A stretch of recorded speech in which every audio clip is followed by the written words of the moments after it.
सकाळी वॉकिंग करायला गेलो होतो मित्रांनो. तर असं ऑब्झर्व केलं की मोस्टली 40, 50 ते 60 या वयोगटातीलच माणसं भरपूर चालायला आली होती. तर मित्रांनो, असं नाही की ते रिटायर झालेले किंवा त्यांच्याकडे फालतू टाईम आहे म्हणून ते वॉकिंगला येतात. तर मित्रांनो, त्यांना आत्ता रिअलाईज झालं की शरीर ही किती मोठी संपत्ती आहे, आपण त्याची कशी काळजी घेतली पाहिजे. जे त्यांनी त्यांच्या 20s ते 30sमध्ये मिस केलं आहे, ते आत्ता यासाठी कमवण्यासाठी आत्ता ते वेळ खर्च करत आहे.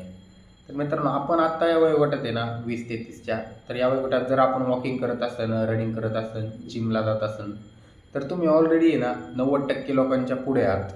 बस फक्त आपल्याला कन्सिस्टन्सी ठेवायची आहे, जेणेकरून आपल्याला लाँग टर्मसाठी आपलं शरीर हे मजबूत असेल आणि आपल्याला रिझल्ट पण चांगले भेटतील.